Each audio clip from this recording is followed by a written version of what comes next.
Our next topic is pastoralism or livestock rearing.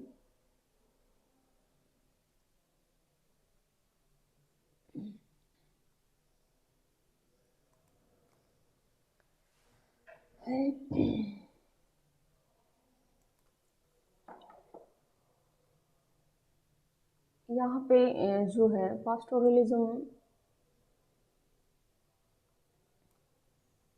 और livestock rearing, ठीक है, एक इकोनॉमिक एक्टिविटी के तौर पे जो है सबसे पहली एक्टिविटी जो मनुष्य ने जो शुरू की वो थी संग्रहण की, जो सबसे simplest form of economic activity, ठीक है, सबसे निम्नतम स्तर की और सबसे सरल, उसमें उसको कुछ भी नहीं करना होता, सिर्फ उसको क्या है कलेक्ट करना होता है, ठीक है। तो पेड़ पौधों से या प्रकृति से जो कुछ भी उसके आसपास के पर्यावरण में मिल रहा है, तो वो जो भी चीज़ उसके लिए यूजफुल हो सकती हैं तो उन चीज़ों को कलेक्ट करता है और यूज़ करता है। तो ये सिंपलेस्ट फॉर्म था। उसके बाद आखेट, ठीक है। तो उस जो संग्रहण की तुलना में जो आखेट है वो थोड़ा सा एडवांस है, ज़्यादा नहीं, ठीक है, कोई ज़्यादा बड़ी वो नहीं, लेकिन फिर भी तो आपको जो है संग्रहण में कुछ भी नहीं करना हो, तो आपको कुछ भी नहीं आता हो करना, कोई टेक्निक नहीं आती तो कुछ नहीं, कोई ज़्यादा टेक्निक की आपको ज़रूरत नहीं। लेकिन क्या है, आखेट के लिए जब आपने आखेट पढ़ा तो जब आखेट करते हैं तो आखेट को करने के लिए आपको टेक्निक की और औजारों की ज़रूरत पड़ती है, ठीक है। हथियार कहिए या औजार, यानी कुछ टूल्स की और टेक्निक्स की आपको ज़रूरत पड़ती है, ठीक है। क्योंकि जो जो जंगली जानवर हैं उनको मारने के लिए, ठीक है, आपके पास जो है जितना बल चाहिए वो आपके पास शारीरिक बल नहीं है, आप उनको डायरेक्टली फाइट नहीं कर सकते, ठीक है, अपने शारीरिक बल से उनको मार नहीं सकती। तो इसलिए आपको क्या है कुछ टूल्स की ज़रूरत पड़ेगी, कुछ हथियारों की जिसकी सहायता से आप वो काम कर सकते हैं, ठीक है। तो आपके पास टूल्स भी हैं, तो अकेले टूल्स से भी काम नहीं बनेगा कि आप सीधे जाओ और आपके पास कुछ हथियार और आप मार दो, ठीक है। तो वो आपसे ज़्यादा सक्षम है शारीरिक जो है बल के हिसाब से और ख़ुद को डिफेंड करने के हिसाब से। तो इसलिए क्या है आपको कुछ टेक्निक्स चाहिए होती हैं, ठीक है। तो क्या करते थे वो, आप लोगों ने देखा कि वो क्या है कई सारे जो है जो मनुष्य हैं वो एक ग्रुप में एक समूह बनाकर क्या है किसी भी जानवर को कई अलग अलग दिशाओं से घेरते हैं और फिर उसको दूर से मारते हैं, ठीक है, बिल्कुल सामने जाकर उसको, अगर खासकर हिंसक पशु है तो क्या है उनको दूर से ही मारना पड़ेगा, ठीक है। और एक व्यक्ति जो है ये काम नहीं कर सकता है, ठीक है। कोई छोटा जानवर हो तो अलग बात है, अगर कोई भी थोड़ा भी बड़ा जानवर है तो वो अकेले जो है ये काम नहीं कर सकते, ठीक है। तो कहने का मतलब वो है कि वो संग्रहण से थोड़ा सा जो है जटिल है, उसके लिए मतलब यानी चीज़ें सीखनी पड़ेंगी आपको। घात लगाना है, मतलब आप किसी का शिकार करते हो तो आपको घात लगाना आना चाहिए कि कैसे है, कितनी देर वेट करना है, कब उस पर अटैक करना है, कैसे करना है। तो कहने का मतलब जो है उसके लिए जो टेक्निक्स हैं उसकी टूल्स और टेक्निक्स की ज़रूरत पड़ती है, ठीक है। तो उसकी कंपैरिजन में वो थोड़ी सी ज़्यादा जटिल और थोड़ा सा ज़्यादा एडवांस, एडवांस नहीं कहेंगे लेकिन उसकी संग्रहण की तुलना में बात करें कि कैसे स्टेप बाय स्टेप मनुष्य है जो है वो चीज़ें सीखता रहा है और जो उसके क्रियाकलाप कैसे सरल से जटिलतम की ओर जाते रहे। तो संग्रहण है वो सबसे सरल किस्म का काम था और आखेट उससे थोड़ा सा कॉम्प्लेक्स है। और अब आते हैं, अब आगे पास्टोरलिज्म पे।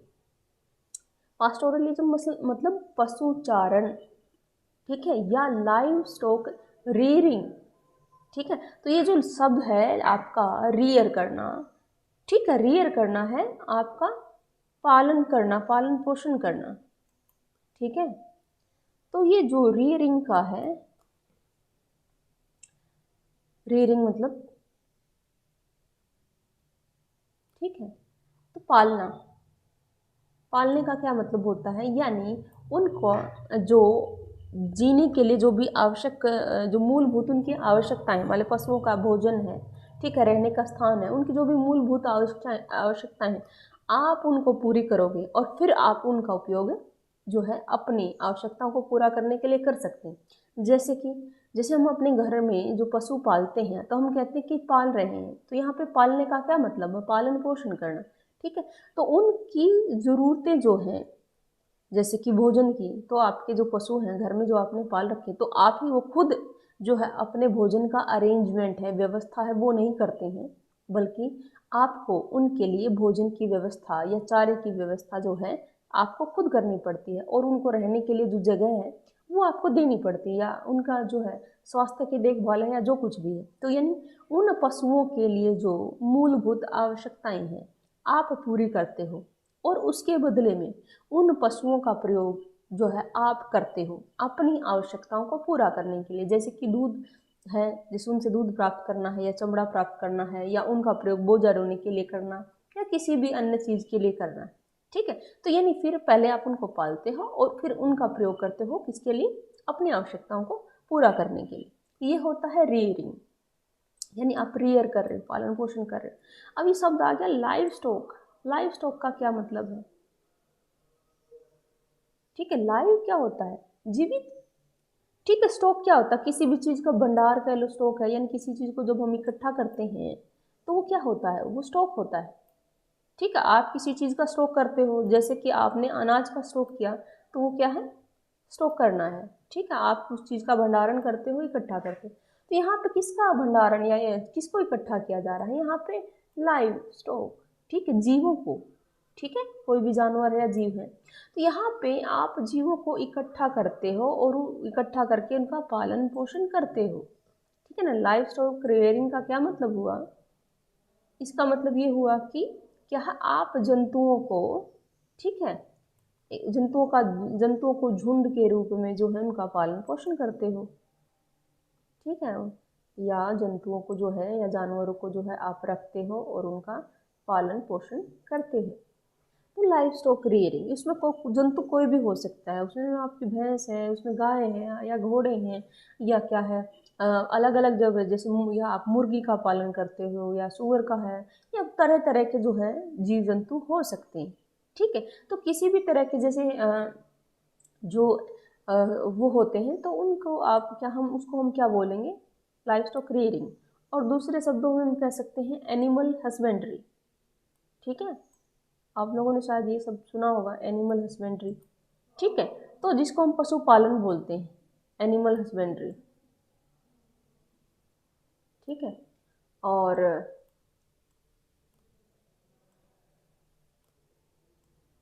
तो ये पशुपालन की जो क्रिया है वो स्टार्ट हुई, तो तीसरी जो क्रिया जो है मनुष्य ने स्टार्ट करी चंद्रग्रहण और आखेट के बाद, जो नेक्स्ट जो नेचुरल था एक, कि वो आगे क्या करेगा, ये लॉजिकल था।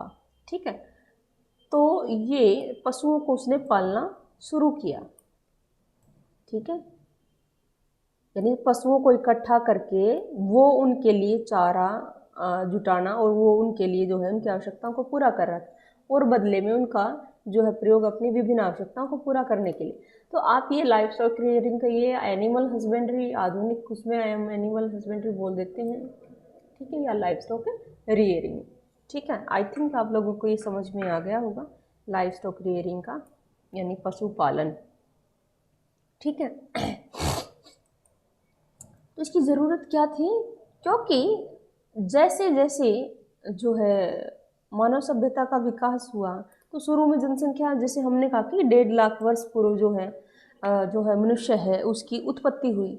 ठीक है, और शुरू में वो जो उसकी संख्या कम थी। ठीक है, उसे जो है अपने सर्वाइवल के लिए जो संसाधन जुटाना उसे उतना आता नहीं था, सिर्फ संग्रहण से थोड़ा बहुत जो उसको भोजन मिलता था, तो संग्रहण से जितना भोजन मिलता था उस भोजन पर कम ही लोग जीवित रह सकते थे। जब भोजन ही नहीं मिलेगा तो जनसंख्या बढ़ ही नहीं सकती। ठीक है, ये बात हमेशा ध्यान में रखें। आगे जैसे पॉपुलेशन ज्योग्राफी भी आप पढ़ते हो, एक सिंपल सी चीज़ है कि जिस स्थान पर, ठीक है, उस स्थान की कैरिंग कैपेसिटी जिसको हम बोलते हैं, ठीक है, भरण पोषण की अक्षमता, तो स्थान की भरण पोषण की अक्षमता जो है वो डिसाइड करेगा कि उस जगह की पॉपुलेशन कितनी होगी। तो वैसे तो किसी जगह की जनसंख्या कितनी होगी इसको डिसाइड करने वाले बहुत सारे फैक्टर हो सकते हैं। लेकिन उनमें सबसे पहली चीज़ तो क्या है, भोजन ही है ना, भोजन और जल। ठीक है, तो जल और भोजन की उपलब्धता सबसे इम्पोर्टेंट है। ठीक है, एक जगह की जलवायु हो सकता है कि थोड़ा सा विषम हो, उतनी अच्छी ना हो, ठीक है, लेकिन अगर वहाँ पे भोजन और जल है तो वहाँ पे संभावना है कि वहाँ पे जो है जनसंख्या मिलेगी। लेकिन जहाँ पे भोजन और जल ही ना हो तो वहाँ पे आप कल्पना भी नहीं कर सकते क्या है जनसंख्या के होने का। अगर बिल्कुल ही नहीं है, अगर थोड़ा उपलब्ध है तो थोड़ी जनसंख्या होगी, और ज़्यादा उपलब्ध हो, ठीक है, तो किसी जगह पर जो जल है और भोजन है प्रचुर मात्रा में उपलब्ध हो तो वहाँ जनसंख्या का जो घनत्व है वो भी काफ़ी ज़्यादा आपको वहाँ पर मिलेगा। ठीक है, तो तो धीरे धीरे करके जैसे कि जो मनुष्य है उसने कहाँ पे रहना शुरू किया, कुछ अनुकूल जगहों में उसने रहना शुरू किया जहाँ की जलवायु जो है वो अनुकूल थी उन जगहों पे, जैसे कि नदी घाटी हैं जहाँ पर जो नदी घाटी के एरिया में क्या होता कि जल भी उपलब्ध है। ठीक है, नदियाँ उपलब्ध हैं जिनमें जल उपलब्ध है, उस जल का प्रयोग वो जैसे है अपने पशुओं के लिए है या खुद के लिए है या कृषि के लिए जो है कर सकते थे। ऊपर से वहाँ की मिट्टी भी काफ़ी जो है उपजाऊ रहती है, समतल मैदान है। ठीक है, तो कुल मिला के ऐसे जो जगह हैं वहाँ पे उन्होंने क्या है रहना शुरू किया, या वन है। ठीक है, तो वनों से वो संग्रहण का काम कर सकते थे या फिर वो क्या है आखेट का काम जो है करके अपनी आजीविका कमा सकते थे। ठीक है, तो और जहाँ की क्लाइमेट भी ठीक हो, ठीक है, उस समय इतनी ज़्यादा सुविधा नहीं थी, तो अच्छा है कि जहाँ पर अच्छा क्लाइमेट हो तो उनका जीना या जीवित रहना की जो संभावनाएं हैं वो काफ़ी ज़्यादा बढ़ जाती हैं। ठीक है, तो इसीलिए जो है हम कह सकते हैं कि जिस जगह की जितनी कैरिंग कैपेसिटी है, ठीक है, कैरिंग कैपेसिटी जिसको बोलते हैं भरण पोषण की अक्षमता, ठीक है, तो कैरिंग कैपेसिटी देखनी होती है पॉपुलेशन को बताने से पहले कि कितनी पॉपुलेशन कहाँ की मिल सकती है। ठीक है, कैरिंग कैपेसिटी, तो वो कैरिंग कैपेसिटी किस पे निर्भर करेगा कि कितना वहाँ पे भोजन उपलब्ध है। ठीक है, वन है, जैसे अगर कहीं पर वन है तो वनों में काफ़ी कुछ चीज़ें उनको, चाहे वो संग्रहण के द्वारा हो या आखेट के द्वारा, तो वहाँ पे उनको वो काफ़ी सारी चीज़ें मिलने की संभावना रहती है। लेकिन जैसे मरुस्थल है तो मरुस्थलों की कैरिंग कैपेसिटी है, ठीक है, भरण पोषण की अक्षमता वनों की तुलना में बहुत कम होगी। वनों में क्या है पेड़ पौधे भी मिल जाएंगे और जीव जंतु भी मिल जाएंगे। ठीक है, तो वहाँ पे शाकाहारी भोजन भी मिलेगा और जो है मांसाहारी भोजन भी मिलेगा। दूसरा, जहाँ पे वन है तो वहाँ पे जल के जो होने की जो है एक तरह से गारंटी ही होगी। ठीक है, जहाँ पे पेड़ उगे हुए हैं, ठीक है, जहाँ पे वन है काफ़ी प्रचुर मात्रा में, जहाँ पे पेड़ उगे हुए हैं प्रचुर संख्या में, ठीक है, तो वहाँ पे जो जल है वो मिलेगा। तो जल भी हो गया, भोजन भी हो गया, तो जो वन है तो कहीं पर भी चले जाए, जो वन है वनों की कैरिंग कैपेसिटी, भरण पोषण की जो अक्षमता है वो काफ़ी ज़्यादा होगी। ठीक है, तो उसकी बजाय क्या अर्ध मरुस्थलीय या मरुस्थलीय इलाकों की, एरिड और सेमी एरिड रीजन्स की तुलना में उनकी काफ़ी ज़्यादा होगी। ठीक है, तो ये जो कैरिंग कैपेसिटी हम यहाँ पे देखेंगे तो धीरे धीरे क्या हुआ, मनुष्य को कुछ ज़्यादा अभी आता नहीं था, वो सिर्फ संग्रहण का काम करता था, तो धीरे धीरे क्या है उसकी जो है जनसंख्या बढ़ना शुरू की। बहुत ज़्यादा ना सही, लेकिन एक क्या है कुछ कुछ दर से तो उनकी जो है जनसंख्या बढ़ना शुरू हुई। तो ऐसी स्थिति में क्या हुआ कि कोई एक स्थान है, ठीक है, कोई एक स्थान है, इतना एरिया है, मान लीजिए पहले यहाँ पे 100 व्यक्ति रह रहे हैं। ठीक है, तो यहाँ पे 100 व्यक्ति रह रहे थे, ये वन था, तो ये जो वन है इतना इतने क्षेत्र का जो ये वन है ये 100 व्यक्तियों का भरण पोषण जो है संग्रहण या आखेट के द्वारा कर रहा था।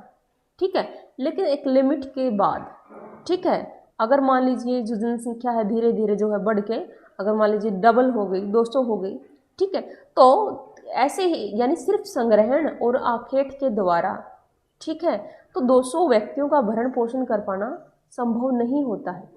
ठीक है, आखेट में क्या होता है कि जो बड़े बड़े पशुओं का जब जो है शिकार किया जाता है तो भोजन कम मिलता है, यानी कितने पशु मारोगे तो जो है ऐसे नहीं है। मैंने कहा कि जो पशुओं की जो संख्या है यहाँ पे मान लेते हैं इसमें हम जो है इससे कर देते हैं। मान लीजिए इतने व्यक्ति रह रहे हैं और ये इतने पशु हैं, तो ये जो पशु हैं आप लगातार उनको मारते रहोगे, खाना आपको रोज चाहिए है, ठीक है, तो आप इनको मारते रहोगे और जो पशु हैं उनकी जो जन्म दर है, हम या कहेंगे कि उनकी ग्रोथ है, उनकी वृद्धि दर कम है। ठीक है, कोई ऐसा तो है नहीं कि हर रोज कोई एक जो है नया जो पशु उत्पन्न हो जाएगा, और हो भी गया तो उससे कितना भोजन मिलेगा जब तक वो बड़ा ना हो जाए, क्योंकि जो पशुओं के शिकार में तो उनका मांस ही मैटर करता है ना कि कितना मांस उससे मिलेगा। अगर कोई छोटा पशु है तो उससे मांस भी थोड़ा ही मिलेगा। तो इसीलिए क्या है, ज़्यादा बड़े पशुओं का शिकार किया जाता है जिनसे ज़्यादा मात्रा में उनसे क्या है वो मांस उनको मिल सके। ठीक है, और जो पशुओं के बड़े होने में समय लगता है, यानी सालों लगेंगे, ठीक है, तो सालों में यानी साल 2 साल लगेंगे, तो इतना जल्दी नहीं होता। तो यानी जो है आखिर कोई ज़्यादा हम कहेंगे कि एक सस्टेनेबल तरीका नहीं है जो है भोजन को उपलब्ध करवाने का। ठीक है, यानी ज़्यादा लोगों को ज़्यादा लंबे समय के लिए जो है आखेट से या शिकार से जो है भोजन नहीं मिल सकता निरंतर। ठीक है, और ना ही संग्रहण से क्या है उतना ज़्यादा जो है इतने सारे लोगों को भोजन उपलब्ध करवाया जा सकता है। इसलिए ज़रूरत महसूस हुई, ठीक है, कि पशुओं को मारने की बजाय, ठीक है, तो क्या है कुछ कुछ भोजन तो वो क्या है जो है वनों से या पेड़ पौधों से प्राप्त करेंगे, और कुछ भोजन किससे करेंगे, जो है पशुओं से। लेकिन उन्होंने सोचा, यानी दिमाग में आया कि इन पशुओं को मारने से जितना भोजन मिलता है, ठीक है, उसकी बजाय अगर हम उनको पालन पोषण करें, यानी उन्होंने कुछ ऐसे जो है पशुओं का चयन किया जो हिंसक नहीं है, जिनको पाला जा सकता है, यानी जो जो है हिंसक समझते हैं जो मार सकते हैं, तो वो ऐसे पशु जो अहिंसक हैं उनको वो पालने से क्या है उनसे ज़्यादा जो है संसाधन प्राप्त करे जा सकते हैं। ठीक है, मारने से तो उसको जो जितने संसाधन मिल सकते हैं उससे ज़्यादा संसाधन क्या है, ठीक है, उससे ज़्यादा संसाधन क्या है, उनको पालने से मिल सकते हैं। ठीक है, अगर आप एक पशु को मारते हो, ठीक है, आप मान लीजिए गाय है या भैंस है या कोई भी जो पशु उसको मारते हो, तो वो मारने के बाद उसका एक बार ही उपयोग होगा। ठीक, उससे आप 1 दिन का भोजन जुटा सकते हो या 2 दिन का भोजन जुटा सकते हो, उसके बाद वो समाप्त हो गया। लेकिन अगर एक आप पशु का पालन करते हो तो उससे कई कई साल तक क्या है आप संसाधन, दूध है, ठीक है, और चमड़ा, ये चमड़ा तो खैर लास्ट में मिलता है, या जो दूसरे जो संसाधन है उनका लगातार उपयोग कर सकते हो। ठीक है, तो एक कंटिन्यूस सप्लाई अगर आपको चाहिए तो उसके लिए मारने से ज़्यादा पालना ज़्यादा बेहतर तरीका है। उनको पालने से वो आप लगातार उनसे संसाधन प्राप्त कर सकते हो। ठीक है, और इस तरीके से ज़्यादा जो बढ़ती हुई जो जनसंख्या है उसका भरण पोषण कर पाना संभव हो सकता है। ठीक है, तो ये था लॉजिक कि उसने जो पशुओं को पालने की सोची क्यों, क्योंकि जनसंख्या बढ़ रही थी। ठीक है, तो बढ़ती जनसंख्या को ज़्यादा संसाधनों की ज़रूरत है, और ज़्यादा जनसंख्या है अगर वो शिकार करके सारे पशु को एक साथ ही समाप्त कर देंगे तो बाद में क्या खाएंगे। यानी आप लगातार डेली मतलब उनको जो है शिकार करोगे तो कुछ ही समय में समाप्त हो जाएंगे सारे पशु, ठीक है, या सारे पौधे। इसलिए हम इसको कहते हैं जो है डोमेस्टिकेशन, डोमेस्टिक बनाना। ठीक है, तो डोमेस्टिकेशन शुरू हुआ जंतुओं का और पौधों का। ठीक है, डोमेस्टिकेशन,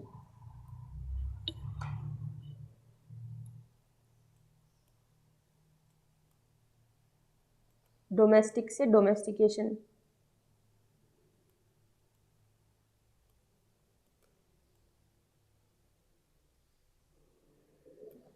ठीक है,